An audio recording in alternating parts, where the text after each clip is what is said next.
안녕하세요. 생생매거진 오늘 아나운서 백명지입니다. 2월 시작하면서 대구 경북 신공항 특별법이 언제 국회에 오를지 지역에 관심이 집중되고 있습니다. 국민의힘 전당대회를 앞두고 어제 대구를 찾은 당권 주자들도 특별법을 언급했죠. 그러나 최근 부산 정치권과 언론에서는 정부가 대구 경북 신공항만 챙기고 있다. 특별법이 과도한 특혜를 담았다며 비난 수위를 높이고 있습니다. 여론을 의식한 부산시장은 어제 직접 나서서 가덕 신공항 조기 개항을 위한 절차는 계획대로 진행되고 있다. 대구 경북과 갈등을 야기하는 건 바람직하지 않다며 정리를 했습니다. 그간 대구 경북에서도 두 공항은 출발부터가 다르고 경쟁이 아닌 서로 윈윈할 수 있다는 점을 강조해왔는데요. 이제 논란은 접고 국회가 특별법 통과의 첫 관문인 교통법안 소위원회를 열기 바랍니다. 예정된 2월 17일 전후에는 여야가 합의를 이끌어내고 대구 경북과 부울경이 상생하는 방안을 찾아야겠습니다. KBS 대구 제1라디오 생생매거진 오늘 2월 2일 목요일 순서 시작합니다.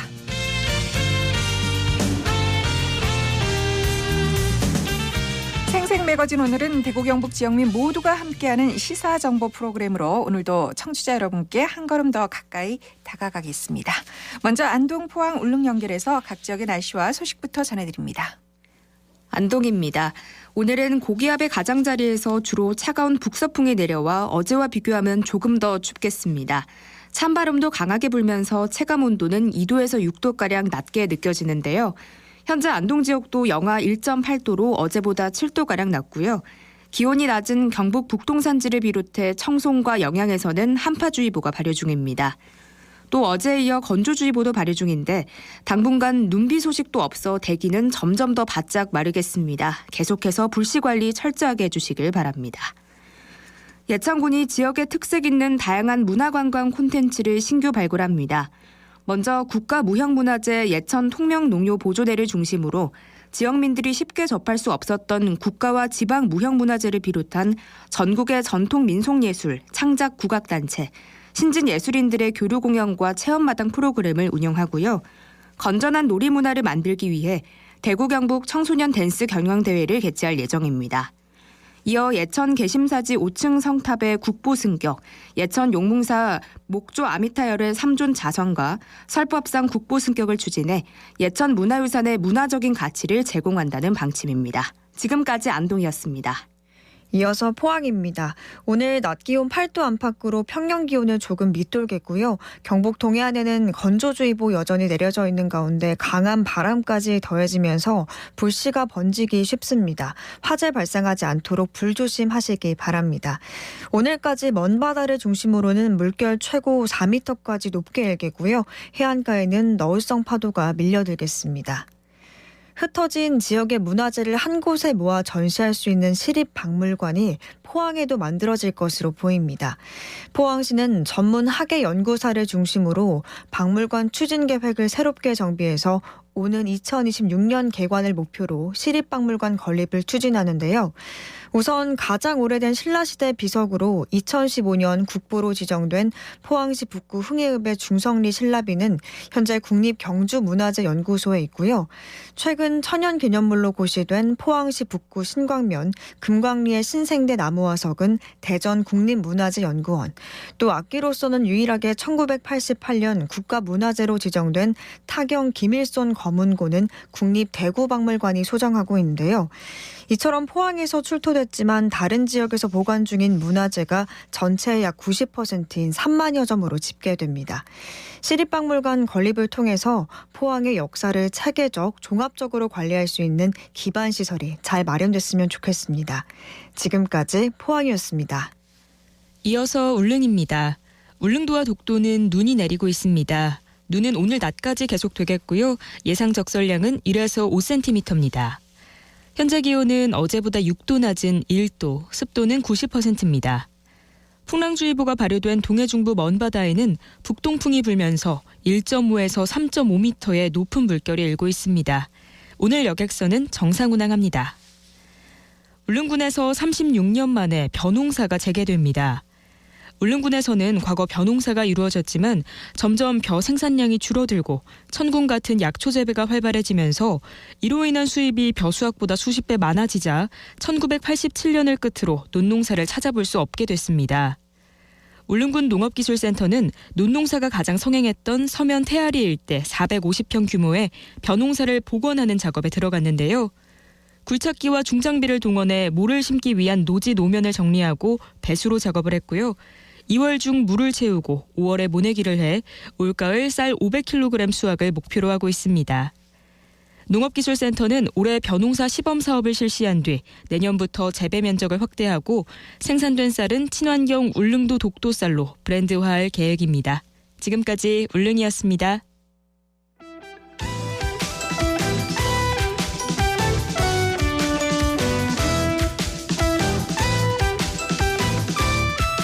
오늘을 보는 키워드 뉴스, 매주 목요일에는 뉴스민 장은미 기자와 함께합니다. 안녕하세요. 네, 안녕하세요. 네, 첫 번째 키워드 소개해 주시죠. 네, TK 격돌입니다. TK에서 격돌했다는 뜻인 것 같은데요. 네. 어제 국민의힘 당권 주자들이 우리 지역을 찾았죠. 네, 오늘부터 이 국민의힘 당대표와 최고위원 선거 후보자 등록이 시작되는데요. 네. 등록 하루 전인 어제 당권 주자들이 대구 경북 지역을 방문했습니다. 이 양강 주자로 꼽히는 김기현 의원과 안철수 의원은 대구를 찾았고요.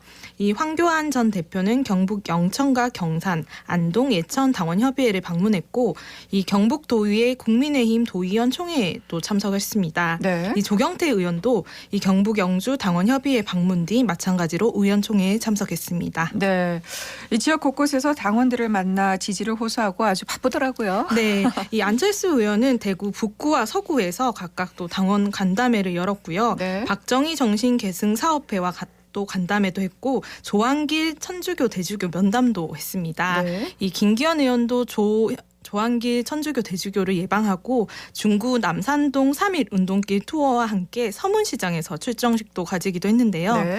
여기에는 이 지역 국회의원도 대거 참석했습니다. 이 앞서 수도권 출정식에서는 국회의원과 당협위원장 수십 명이 참여해서 좀 논란이 됐었는데요. 네. 이날 참석한 국회의원들은 이를 의식해서인지 공개 지지 발언을 따로 하지는 않았습니다. 네. 사실 대구 경북에서 이렇게 격돌을 하고 후보들이 공을 들이는 것이 수도권을 제외하고 책임다운 비중이 가장 높은 곳이라고 하더라고요. 네, 맞습니다. 이 당권 주자들은 정당 대회를 앞두고 대구 경북의 표심이 당 대표 선거에서 절대적인 영향력을 행사할 것을 예상하면서 이 TK 공략에 열중하고 있는데요. 네. 이 어제 출정식에서 이 김기현 의원은 대구와의 인연을 강조하고 또 윤석열 대통령과의 관계를 언급하면서 자신이 적임자라고 했고요. 반면 이제 안철수 의원은 꼭 대통령의 생각을 반영해서 하는 일이 아니라면서 김 의원을 견제했습니다. 또 자신의 당내 지분이 약한 것이 오히려 큰 강점이라고 짚었고요. 특히 김 의원과 안 의원 모두 총선에서 당을 이끌 적임자가 바로 자신이라며 지지를 호소하기도 했습니다. 네. 오늘 후보 등록을 시작으로 본격적인 레이스를 시작하는 국민의힘 당대표 선거 소식이었고요. 두 번째 키워드 보죠. 네, 파크 골프장입니다. 네. 요즘 어르신들 가운데 파크 골프 즐기는 분들 많더라고요. 그런데 이 수요에 비해서 골프장이 좀 부족하다고요? 네, 대구에 있는 파크 골프장은 25개소인데요. 네. 달성군에 11개로 가장 많고요. 그다음 동구와 북구에 3곳씩, 또 수성구, 달서구, 서구에 이 2곳씩 있고요. 남구에는 한 곳이 있습니다. 이 대구뿐만 아니라 전국적으로 좀 수요가 늘고 있고요. 확대하는 추세긴 합니다. 네. 이 대한파크골프협회 자료에 따르면 서울시에 11곳, 또 부산시가 10곳이고요. 대구시가 8개 광역시 중에서 가장 많긴 합니다. 이 참고로 도 단위 광역자치단체 중에서는 경남이 50곳으로 가장 많고요. 경북이 43곳으로 이 경북과 대구 지역에 파크 골프장이 많은 편입니다. 네. 흔히 이제 강변에 많더라고요. 네네, 맞습니다. 이 현재 금호강 둔치에 실제로 파크 골프장이 14곳이 있고요. 네. 그런데 이 앞서 북구청과 환경단체가 이를 두고 좀 갈등을 겪고 있다는 소식도 전해드렸었는데요. 네. 최근 대구시가 이곳을 포함해서 파크 골프장 6곳을 더 짓기로 했습니다. 2024년까지 사업비 82억 5천만 원을 들여서 금호강 둔치에 4개를 새로 짓고 또 기존 파크 골프장에 2개를 더하기로 했는데요. 네. 이제 총 108홀 규모의 이 파크 골프장을 확충하기로 했습니다. 근데 금호강 둔치에 이렇게 파크 골프장이 몰려 있는 뭐 이유가 있나요? 네, 이게 일단은 이제 아무래도 둔치에 짓는 게 좀 이제 털을 확보하기가 쉽고 가격이 좀 싼 그런 이유가 좀 컸던 것 근데 같습니다. 강물 오염에 좀 우려가 있지 않습니까? 네, 맞습니다. 예. 실제로 지역 환경 단체를 중심으로 이제 금호강 난개발 저지 대구 경북 공동위원회가 발족되면서요. 말씀하신 것처럼 수질 오염이나 또 이 야생 동물의 서식지를 파괴하는 문제로 그렇겠죠. 반대를 네. 좀 이유를 밝혔는데요.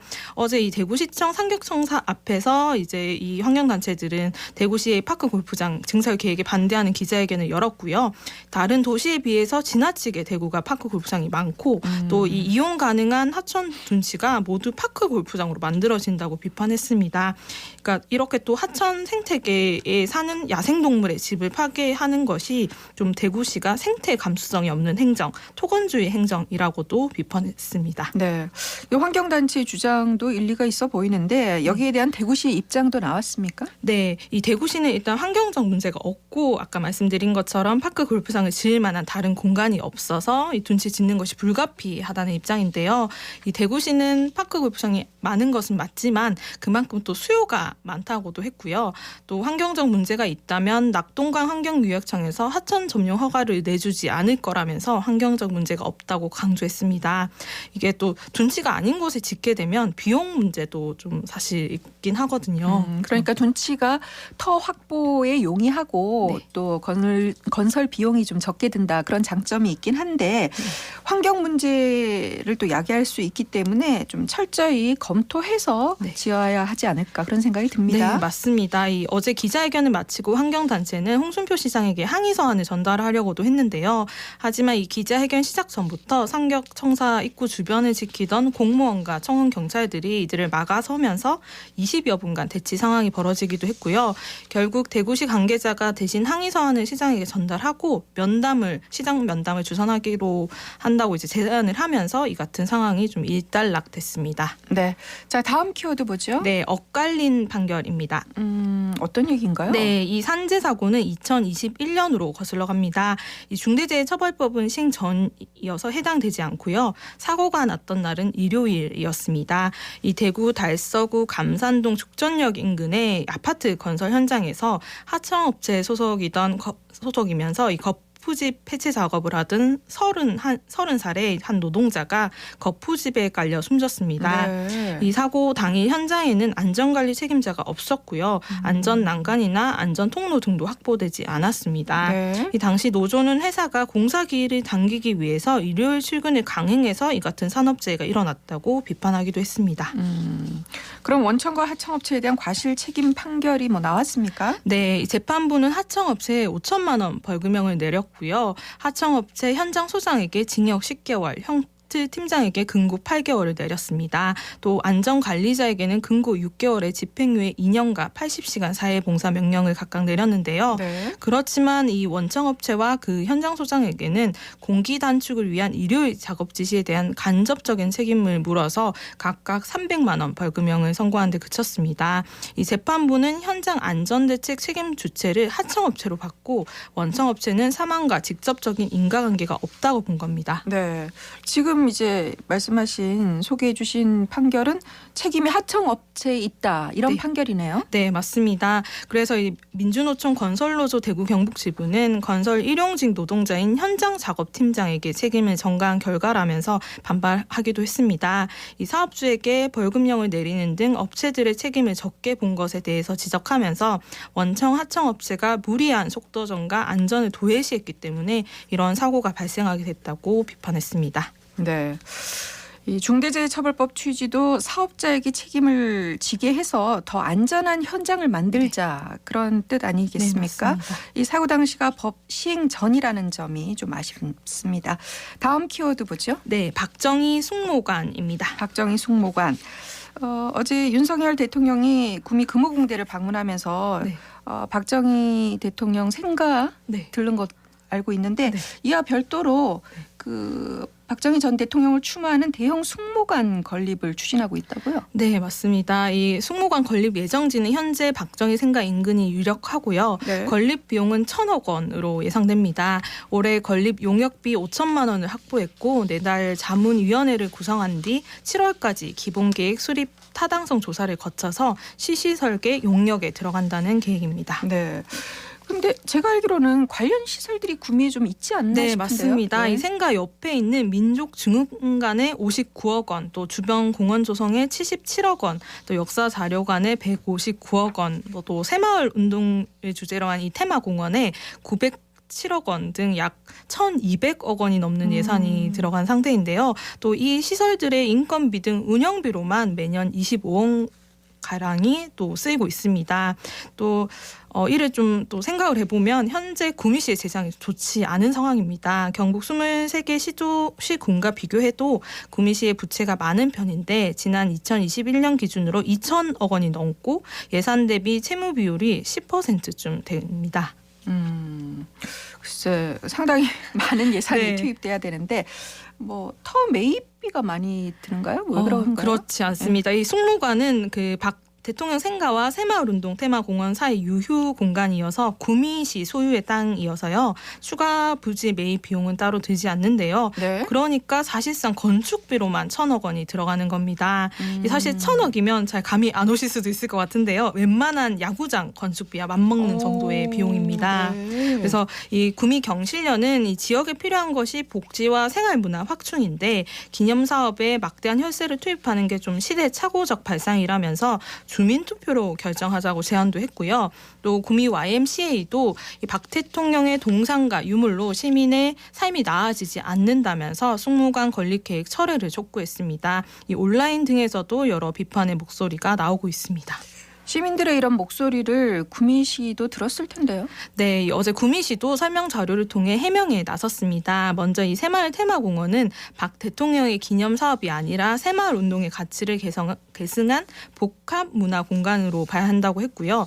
또 숭모관 건립은 조국 근대화의 주역인 박 전 대통령의 뜻을 새겨 제대로 된 추모 공간을 마련하자는 의지를 표현한 것이라면서 건립 기금은 이 국비와 도비 확보, 또 자발적인 모금 운동 등으로 마련할 방침이라고도 했습니다. 네, 마지막 키워드 짧게 한번 네, 보죠. 필수 의료 지원 대책입니다. 네, 최근 보건복지부가 필수 의료 지원 대책을 발표했다고요? 네, 이 전 국민이 언제 어디서든 골든타임 내에 중증, 응급, 분만, 소아 진료를 받을 수 있는 체계를 구축하는 데 목표를 두고 의료기관과 의료진에 대한 보상을 강화하는 방안에 초점을 맞췄습니다. 네, 소아 전문의 확충도 시급하다고 하던데 하루빨리 지원 대책이 좀 시행이 돼야겠습니다. 목요일 키워드 뉴스는 여기까지 듣겠습니다. 뉴스민 장은미 기자와 함께했습니다. 고맙습니다. 네, 감사합니다.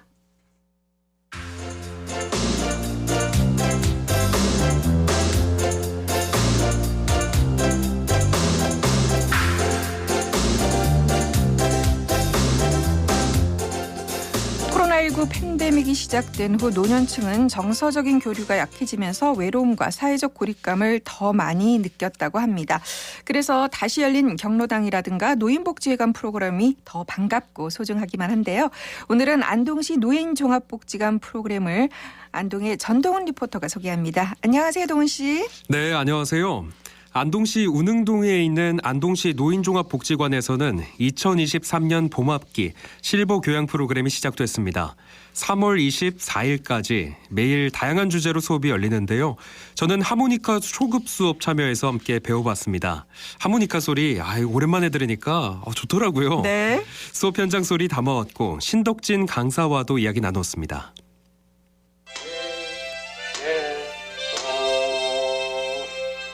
높은 음에 대해서 배워보도록 하겠습니다. 자, 그러면 가온음을 한번 불어볼게요. 전부 하모니카를 준비를 하시고, 자, 제 신호에 따라서 같이 한번 불어봅니다. 준비됐나요? 준비, 시작.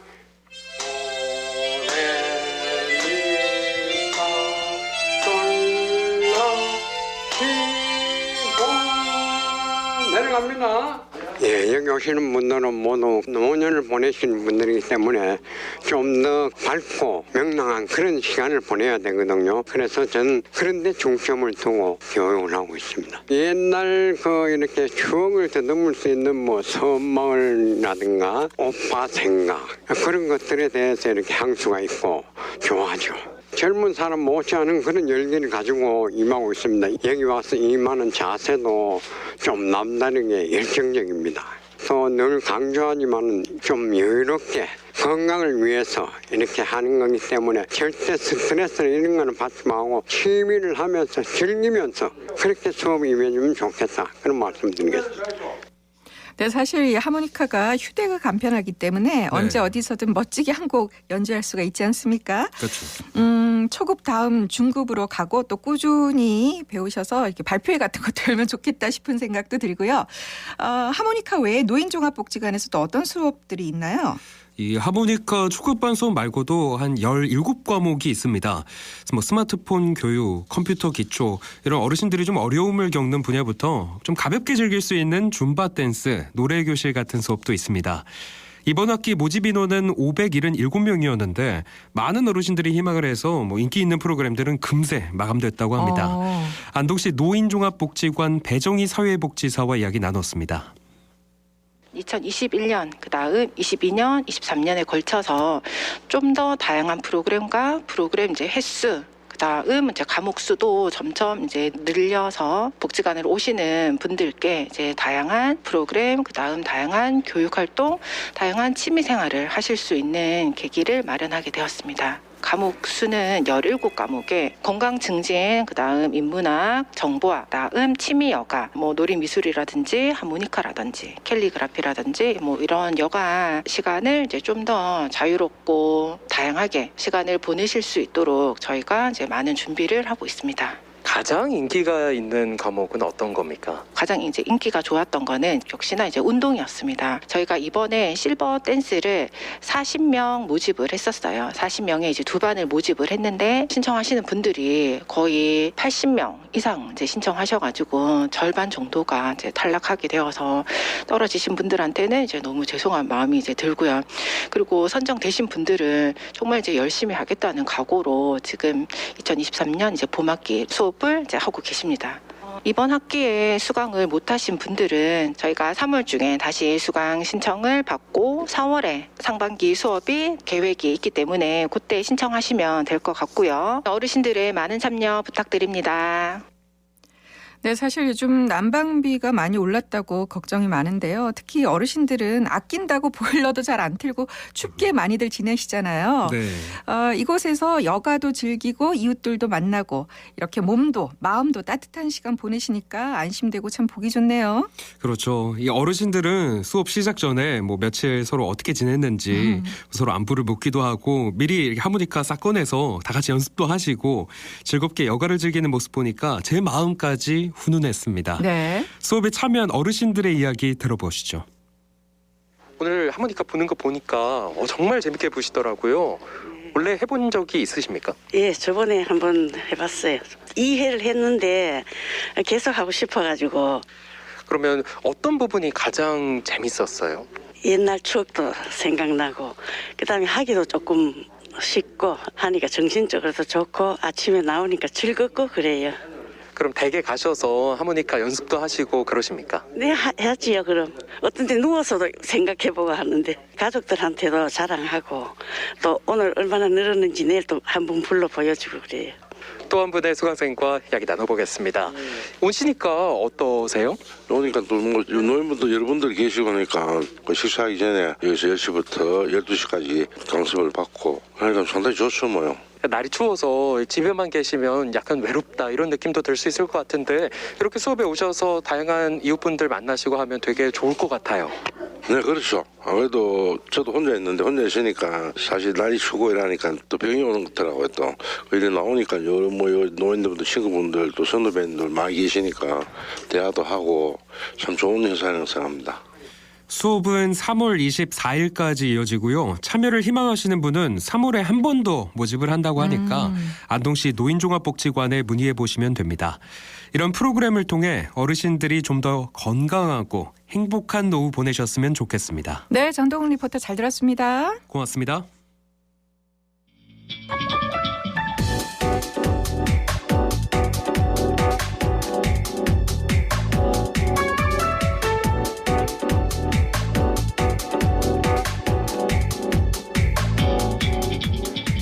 묻고 듣고 생각과 마음을 나누는 방송.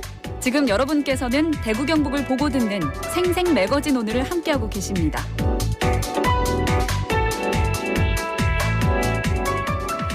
네, 생생 매거진 오늘 목요일 순서 듣고 계시고요. 지금 시각 11시 30분 막 지났습니다. 올겨울 난방비 문제로 취약계층의 실태를 정부는 물론이고요. 저희 프로그램에서도 좀 더 자세히 들여다보고 있는데요. 사실 뭐 주거나 에너지 취약계층이 한겨울만 힘든 건 아니죠. 지난 여름 집중호우 때는 반지하 주택의 안전대책이 식받다는 목소리가 컸는데요. 대구시가 지역의 반지하 주택 실태 조사를 마치고 올해 큰 비가 내리기 전에 피해를 막겠다는 대책을 세웠습니다. 어떻게 시행하는지 대구시 건축주택과 김병환 과장 연결해서 자세한 얘기 들어보겠습니다. 안녕하세요, 과장님. 네, 안녕하십니까. 건축주택과장 김병환입니다. 사실 대구는 내륙에다가 분지여서 뭐 한여름과 한겨울의 기온차가 한 50도 가까이 나지 않습니까? 네. 이 반지하 주택 얘기하기 전에 요즘 건축주택가에서는 한파 피해를 줄이기 위해서 어떤 것을 좀 더 밀착 관리하고 있는지 여쭤볼게요. 저희들이 현재 겨울철에 발생할 수 있는 공사장의 화재라든지 결빙에 따른 사고, 또 콘크리트 양생 질식 사고 등의 사전에 예방하기 위해서 금년 1월 8개 구군과 협조해서 관내 건축 공사장을 대상으로 동절기 현장 점검을 추진하였고요. 네.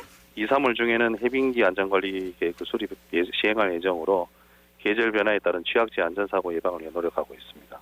네. 사실 안전대책은 항상 미리 예상하고 빠르게 대비해야 하지 않습니까?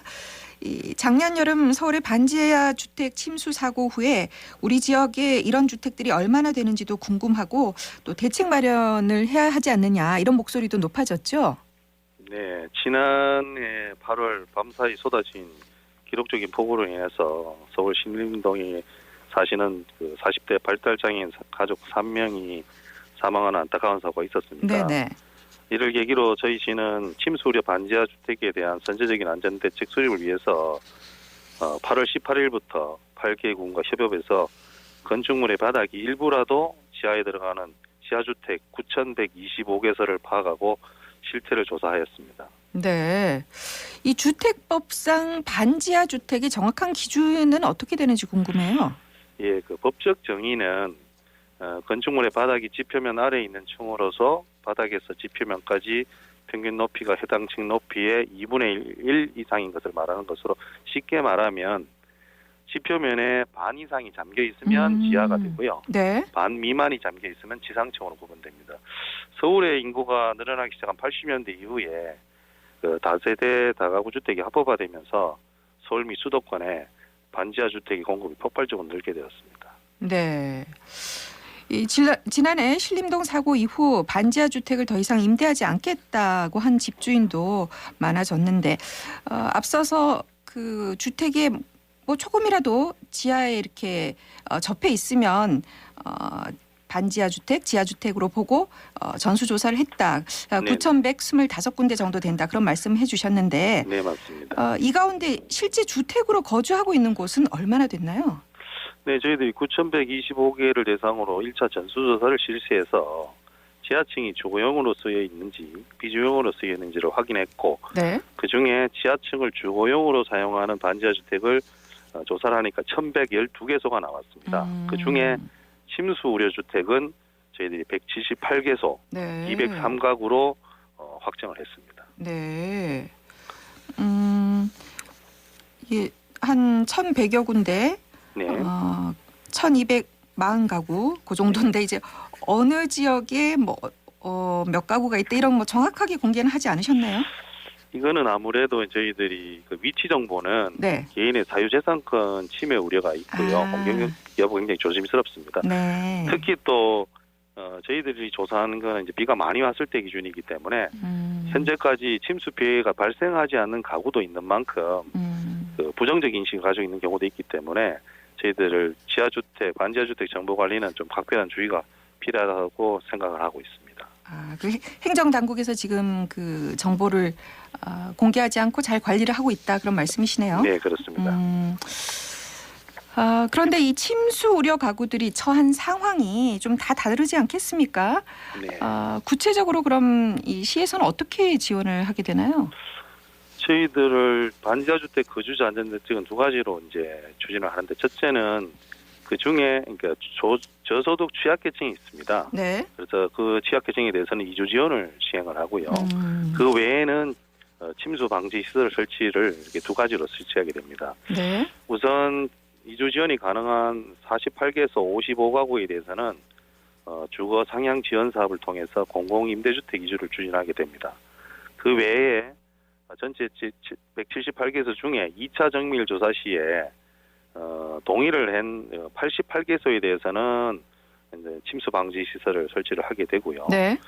나머지 90개소에 대해서는 추가적인 동의 절차를 저희들이 진행할 예정입니다. 그 이주를 희망한 가구가 정확하게 몇 가구 정도 되죠? 저희들이 그 48개소 중에 네. 48개소 55가구 중에 이주 희망을 하신 가구는 20개소 24가구 정도가 되고요. 네. 나머지 가구에 대해서도 저희들이 추가 이주 여부를 지속적으로 파악하고 설득을 해나갈 예정입니다. 또 읍면동 사무소와 연계를 강화해서 재난 사전 통지 등의 거주자 안전망을 구축하고 네. 집중호우 시에 순찰을 강화하는 등 재난사고 사전 예방을 위한 다각적인 방안을 강구하고 있습니다. 그러니까 이주를 하고 싶어도 여러 가지 상황이 여의치 않은 그런 저소득 가구가 있기 때문에 이런 분들은 미리미리 그 안전망을 좀 확보를 해 주셔야 할 것 같고요. 네, 그렇습니다. 이주 지원 외에 침수 방지 시설을 설치한다고 하셨잖아요. 이 침수 네, 방지 시설이라고 하면 뭐 차수판이라든가 뭐 문턱 높임 이런 것들 말씀하시는 거죠? 네, 맞습니다. 근데 이게 그 사실 저소득 주거 지역에는 몸이 불편하시거나 또 이렇게 노년층 많이 사시잖아요. 그래서 평상시에는 좀 출입이 불편하지 않을까요? 이 침수 방지 차수판은 네. 집중호우 시에 건물 안으로 빗물이 들어오는 걸 막기 위한 시설로 탈부착이 가능합니다. 그래서 평상시에는 제거해서 보관이 가능하고 네. 집중호우 시에만 끼워놓고 사용하기 때문에 불편은 최소화하면서 안전사고에 대비할 수 있습니다. 네. 이렇게 이제 시에서는 이주 지원을 한다던가 침수 방지 시설을 설치해 준다던가 여러 가지 대책을 세우고 있지만 실제로 이 거주하는 분 가운데는 이런 것들을 거부하거나 동의하지 않는 분들도 계시겠죠?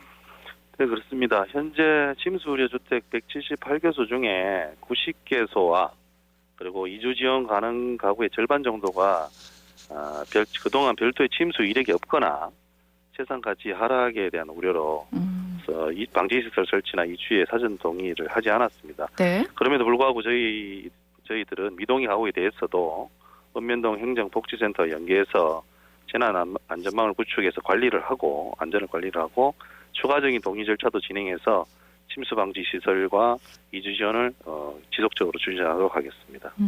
어쨌든 이제 사유재산이기 때문에 미동이 하면 이제 강제할 수는 없는 거잖아요, 그렇죠? 네, 그렇습니다. 네. 뭐 사실 가장 근본적인 해결책이라고 하면 반지하 주택을 짓지 않는 것, 혹은 거주를 하지 않는 것인데, 네네. 그 국토교통부에서도 지난해 이제 침수 사고 이후에 뭐 다 이주를 지원한다거나 이제 거주를 못하게 한다거나 강제한다거나 그런 대책을 발표하긴 했습니다만 서울의 경우를 보면 이사를 나가면 다시 또 이사를 들어온다고 하더라고요. 네, 그렇죠. 예, 대구시는 이에 대해서는 어떤 대책을 강구하고 있습니까? 일단은 주택은 사유재산이기 때문에 그런 어려운 점이 있습니다만은 네. 지금 현재 그 지구 온난화에 따라서 집중호우 및 기상 변화가 굉장히 예측하기 어렵게 되었습니다. 그렇죠. 예. 네, 저희들도 사실 대구 지역이 딴 지역에 비해서는 비가 그렇게 많이 오는 지역은 아니지만 그럼에도 불구하고 침수 피해가 발생할 가능성은 언제든지 상존하는 만큼 일단은 우선 이주 지원과 침수 방지 설치에 일단 집중을 할 예정이고요. 앞으로 저희들이 건축위원회 심의를 통해서 사실상 지하층의 주택용도 건축 허가는 원칙적으로 제한할 예정입니다. 그래서 서울시와 유사한 사고가 발생하지 않도록 대비토록 할 예정입니다. 건축 허가를 제한한다. 네네. 그렇게 해서 이제 반지하 주택을 줄여 나가는 것이 중요하다 그런 말씀이신 것 같은데. 현재 반지하 주택은 보완해 나가고 향후에 발생할 네네. 수 있는 신규 주택은 사실상 저희들이 이제 허가를 제한할 예정입니다. 뭐 이미 이제 거주하고 있는 곳의 안전 점검이라든가 관련 시설 개선도 중요하지 않겠습니까? 네네. 네, 이 부분은 어떻게 하고 계시는지요? 저희들은 이제 앞으로도 안전 대책을 마련하고 지원 방안을 지속적으로 이제 검토해서 시행할 예정이고, 특히 재난부서와 공유한 침수 우려 지역들 분포도를 바탕으로 해서 인근의 하수 관로를 개선한다든지 소하천을 정비한다든지 배수 펌프장을 성능을 강화한다든지 해서 실질적으로 물이 빠져나갈 수 있는 어떤 그런 내용들을 좀 더 강화할 예정이고요. 네. 그래서 이런 시설 개선을 단계적으로 실시해서 시민들의 불안을 해소하고 재난사고에 선제적으로 대응하도록 앞으로도 지속적으로 노력하겠습니다. 네. 끝으로 한 가지만 더 여쭙겠습니다. 네. 그 시에서 이주 지원을 하신다고 했는데 네네. 구체적으로 그 뭐 비용을 어느 정도까지 지원을 해주시는 건가요? 저희들이 이주 지원은 네. 저희들이 주거 상향 지원 사업이라고 해서 이미 그 취약계층에 대해서 네. 공공임대주택으로 이제 입주를 추진하는 사업입니다. 네네. 일부 저희들 이사비도 세대당 40만 원 이상 지원을 하고 있고, 네. 공공임대주택이나 매입임대주택 또 여러 가지 전세임대주택 등 거주자한테 이제 적합한 주택들을 이제 저희들이 소개해서 이주를 시키는 사업으로 진행을 하고 있습니다. 네. 관심 있는 분들이나 또 필요하신 분들은 대구시 건축주택가로 문의하시면 되겠죠? 네, 그렇습니다. 저희들 주거복지팀으로 연락 주시면 네. 언제든지 성심성의껏 도와드리기도 그렇게 하겠습니다. 네, 오늘 말씀 잘 들었습니다. 네, 감사합니다. 네, 집중호우를 미리 내다보는 안전대책들 꼼꼼하게 잘 시행되기를 바라겠습니다. 지금까지 대구시 건축주택가 김병환 과장과 얘기 나눴습니다.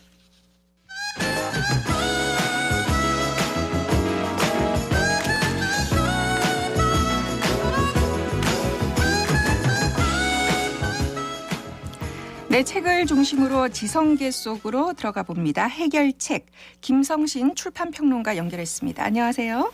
네, 안녕하세요. 네, 오늘은 서점가 소식부터 좀 들어보겠습니다. 전국 여러 곳에 독립서점이 늘었다는 소식이 있던데요. 자세히 좀 짚어주시죠.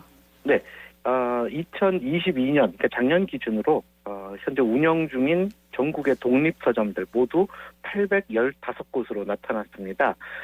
그 이전 해보다 70곳, 70곳이 늘어난 것인데요. 계산해보면 한 해 동안 일주일에 1.3곳씩 이제 생겨난 셈입니다. 이 동네 책방 관련 정보를 제공하는 동네 서점이라는 곳에서 지난 30일 발행한 2022년 동네 서점 트렌드 통계 분석 보고서에서 이제 이렇게 밝혔는데요. 지난 2016년부터 동네 서점 지도를 중심으로 이 자료를 집계해서 해마다 발행해 오고 있는 그런 보고서입니다. 네, 사실 그 많은 분들이 대형 서점이라든가 또 온라인 서점을 많이 이용하면서 동네 책방 찾기가 쉽지 않았거든요. 근데 오히려 네. 독립 서점들은 늘고 있다는 아주 반가운 소식인데요. 이 독립 서점이라고 하면 큰 유통망에 의지하지 않고 서점 주인의 취향대로 꾸미는 그런 서점으로 알고 있습니다. 온라인 서점이라든가 뭐 코로나19의 영향이 있지 않았을까 하는 생각이 드는데요. 맞습니까? 예, 바로 그렇습니다. 이 집계를 보면 그런 점들이 다 잘 나타나는데요. 네. 2022년 그러니까 누적 기준으로 하게 되면 우리나라에서 전체 1,031곳의 독립서점이 있고요. 이것이 이제 동네 서점 지도에 등록이 돼 있습니다. 그런데 이 중에서 216곳은 휴업 중이거나 폐점한 것으로 이제 나타났고요. 2015년 첫 집계 때 불과 97곳이었던 운영 중 이 독립서점의 수는 2017년에서 2019년 사이에 한 해 100곳 넘게 이제 한 해 동안에 100곳이 넘게 이제 늘어날 정도로 계속 늘어났는데 네. 사실 이 코로나19를 맞으면서 2020년에는 잠시 주춤한 바가 있습니다. 그런데 2021년에 거리두기 완화에 대한 기대로 이제 개점이 일시 증가를 했고요. 2022년에는 70곳 정도가 이제 늘어나는 지금 이런 추세를 보이고 있습니다. 네. 지금 말씀 들으면서 우리 대구 지역은 상황이 어떤가 갑자기 궁금해졌는데요. 지역별로도 좀 살펴봐 주시죠. 예, 그렇습니다. 이 운영 중인 독립서점의 분포, 전국 분포도를 보면 대구는 3.6% 그리고 경북이 전체 독립서점 중에서 3.2% 정도를 차지하고 있습니다. 아유, 그러니까 굉장히 적은 숫자네요. 네, 이제 인구수라든지 지역에 비하면 다른 지역에 비해서 독립서점의 숫자는 상대적으로 적은 편이라고 할 수 있습니다. 이 전국 독립서점의 약 59.5% 정도가 그러니까 이게 거의 500곳 가까운데 이 수도권과 서울, 경기, 인천에 몰려 있고요. 그런데 한 해 사이, 그러니까 지난 한 해 사이 수도권은 2% 정도 줄고 전국 지방은 전체적으로 조금씩 더 늘어났습니다. 비수도권에서는 제주가 4.7%로 가장 많았고요. 그 다음도 이제 부산이었습니다. 그렇군요. 근데 사실 요즘 MZ 세대들 가운데서는 뭐 카페 투어라든가 빵지술래 이런 것들 많이 하잖아요. 네. 그런 것과 같이 독립서점 투어라든가 지역별로 도장 깨기 하는 분도 많다고 하는데 각각 운영 방식이 다른 것이 매력이어서 그런 것 같아요. 네, 바로 그렇습니다. 그래서 이 독립서점들을 좀 취향별로 분류를 해보면 커피 혹은 차가 있는 그런 서점을 지향하는 곳이 237곳으로 약 30% 가까웠습니다. 그리고 독립출판물 서점은 21%, 또 큐레이션 서점이라고 해서 특별한 책들을 모아놓는 곳이죠. 15.6%, 그리고 종합서점은 15.3% 정도로 나타났습니다. 네. 이 큐레이션 서점하고요, 북스테이 서점이 이제 이전보다 조금씩 늘어났는데 수도권 외 지역에서 어떤 서점의 차별화 그리고 또 수익 활동을 늘리기 위한 그런 일환으로 이 큐레이션과 북스테이 겸업하는 서점들이 증가한 것으로 분석되고요. 또 뭐 이 독립서점들의 활동별로 보면 독서 모임, 또 북토크, 워크숍, 공간 대여 이런 것들이 주요 활동으로 손꼽히고 있었습니다. 그렇군요. 오늘 전국의 독립서점 지도 살펴봤고요. 이어서 해결책으로 좀 넘어가 보죠. 사연이 있는 그림이라는 신작 미술 에세이입니다. 네. 고통과 환희를 넘나든 예술가 32사람의 이야기 이런 그 부제가 달려 있는데요. 인생의 온갖 고난과 고통 속에서도 자신의 삶을 긍정하고 나아갔던, 그래서 결국 위대한 예술가로서 이름을 남긴 32사람의 예술가, 특히 미술가를 소개하는 에세이라고 할 수 있는데 본인 스스로가 미술가이기도 하고 또 미술평론가이자 독립 큐레이터, 교육자에다가 이 미술관에 대해서 강의하고 또 열심히 책 쓰는, 그래서 스스로는 뮤지엄 스토리텔러 이렇게 이제 부르는데요. 이런 그 역할들로 우리 미술계에서 최근에 가장 활발하게 활동하고 있는 이은화 평론가의 신작 미술 에세이라고 할 수 있습니다. 위대한 예술가와 그 명작에 얽힌 아주 흥미진진한 사연들을 소개하는 그런 내용을 담고 있는 책입니다. 네. 부제가 고통과 환희를 넘나든 예술가 32인의 이야기잖아요. 말 그대로 고통과 환희는 예술가와 뗄래야 뗄 수 없는 그런 단어인 것 같은데 그래서 사연 없는 화가, 사연 없는 그림은 없다고 봅니다. 그렇겠죠. 그래서 저자는 우선 이렇게 이야기합니다. 우리가 어떤 대상과 친해질 수 있는 가장 쉬운 방법은, 그러니까 뭐 사람하고 친해질 때도 마찬가지지만 상대에 얽힌 사연을 우리가 듣고 아는 것 아니냐. 그러니까 말씀하신 대로 이 세상에 사연 없는 사람 없듯이 모든 미술 작품마다 사연이 다 있다라는 겁니다. 그래서 그 특별한 사연을 우리가 알 수 있으면 바로 그 그림과 가장 쉽게 친해질 수 있다. 이 책을 쓴 저자의 기획 의도가 바로 여기에 있습니다. 네. 자, 그럼 구체적으로 어떤 작품의 사연부터 좀 들어볼까요? 책 속에서 이 회장님의 기막힌 유언이라는 한 목차가 있는데요. 그중에 한 대목을 제가 잠깐 읽어드리겠습니다. 바로 빈센트 반 고흐의 명작 가셰 박사의 초상에 관한 아주 기막힌 사연이 나오는 대목인데요. 이렇게 적혀 있습니다. 그런데 고흐 그림과 함께 화장해달라는 사이토 회장의 유언은 이루어졌을까? 1996년 사이토 회장 사후 이 그림의 행방은 공식적으로 알려진 바가 없다. 유럽이나 미국으로 다시 팔렸을 거라는 소문만 있지 현재 이 그림이 어디에 있는지 누가 가지고 있는지 아는 사람은 아무도 없다. 확실한 건 수십 년 후 이 그림이 만약 다시 시장에 나온다면 화장당할 뻔한 영화라는 사연이 추가돼 또 한 번 최고가 기록을 경신할 가능성이 크다는 점이다.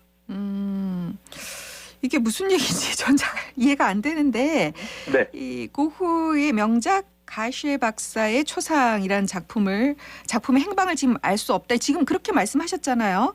근데 이 네네. 작품이 지금 프랑스 오르세 미술관이 소장하고 있는 걸로 알고 있습니다. 그렇죠. 예, 그러니까 그림을 상당히 좋아하시고 아는 분들도 지금 이 가시에 박사의 초상은 우리가 그 오르세 미술관에 있는데 이게 도대체 어떻게 된 얘기인가 할 수 있는데요. 네. 아주 재미있는 사연이 있었습니다. 이 고흐는 세상을 떠나기 불과 6주 전에 이 가시에 박사에게 자신의 그림의 모델이 되어줄 것을 요청을 했고요. 그렇게 해서 그림을 그렸는데 거의 비슷한 그림 2점을 고흐가 직접 제작했습니다. 똑같은 제목, 똑같은 크기, 구도도 똑같습니다. 바로 이 첫 번째 버전의 그림을 경매에서 96년도에 일본인 회장, 이제 사이토 회장이 산 건데 그 당시에 무려 이 8,250만 달러. 그러니까 그 당시 우리나라 돈으로도 900억 원에 낙찰이 됐거든요. 그래서 세계 최고가라고 했었는데 네. 바로 그 그림이 일본인 회장이 구입해서 자신과 함께 자신이 죽으면 화장해달라 이렇게 유언을 남겼던 바로 그 작품이고요. 지금 우리 그 파리 오르세 미술관에서 볼 수 있는 가시에 박사의 초상은 2번째 버전입니다. 이거 역시 고흐가 직접 그린 그림입니다. 그럼 이 두 작품이 완전히 똑같은 작품이라고 볼 수 있나요? 그렇지는 않다고 합니다. 이 책을 쓴 이은하 평론가에 의하면 네. 두 그림 다 뭐 우울해 보이는 가시에 박사가 오른손으로 얼굴 괴고 또 탁자에 앉아있는 모습을 그리기는 했지만 전체적인 색감이나 스타일에서는 약간의 차이가 있다고 합니다. 또 특히 이 그림에서 첫 번째 그림에서는 이 탁자 위에 노란 책 2권도 있고 꽃병에 꽃도 꽂혀 있는데요. 두 번째 그림에서는 이 책도 사라졌고 꽃병 없이 탁자 위에 뭔가 식물이 있는데 이것을 가시에 박사의 왼손이 덮고 있습니다. 또 두 번째 그림에서는 이 가시에 박사의 코트에 단추도 생략이 되어 있고요. 그래서 전체적으로 이 고흐가 첫 번째 그림에서 훨씬 더 공을 들인 것으로 보인다라고 저자는 이 평론가로서 설명을 해주고 있습니다. 네. 1990년 당시에 900억 원.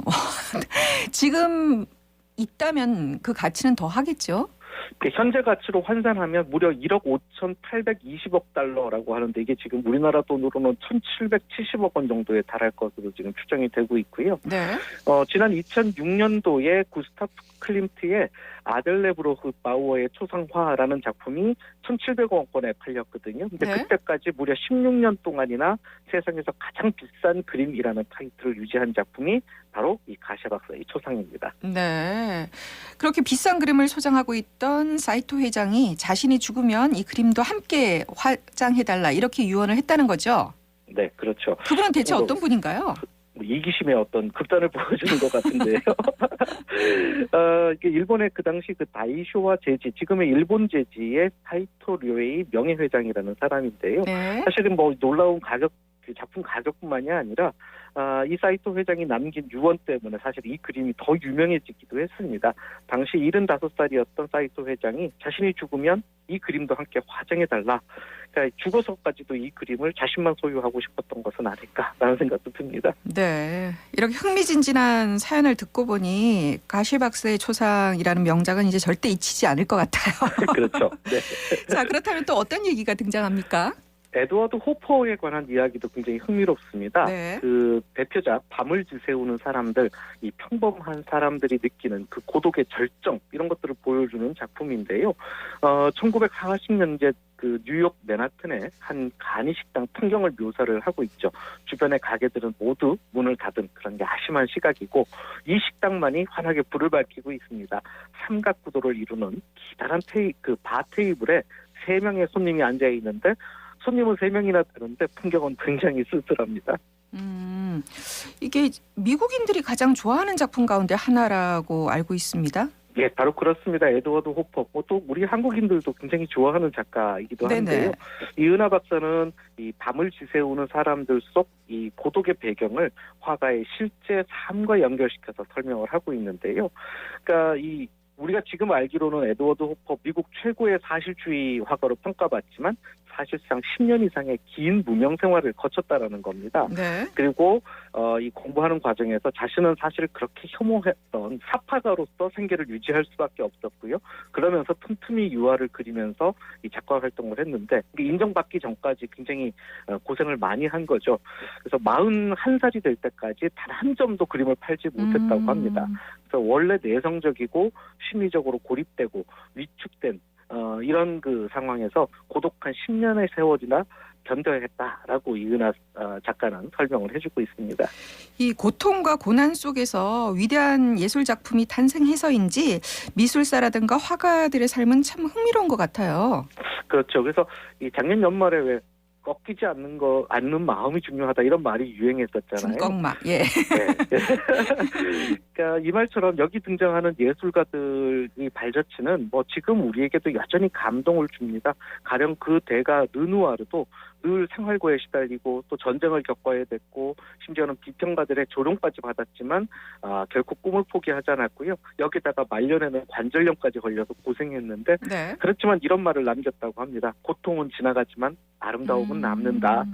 이 고통과 환희를 넘나들면서 이 명작을 탄생시킨 예술가들의 사연을 통해서 이 저자가 지금 우리에게 전하고자 하는 메시지가 바로 이 고통은 지나가지만 아름다움은 남는다라는 문장에 함축되어 있는 듯합니다. 네, 오늘 해결책 사연 있는 그림 만나봤습니다. 김성신 출판평론가였습니다. 고맙습니다. 네, 고맙습니다.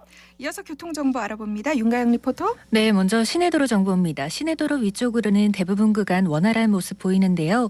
신천대로 서대구 나들목 방향으로는 지하차도 따라 편안한 모습이고 침산교 나올 때까지도 흐름 좋습니다.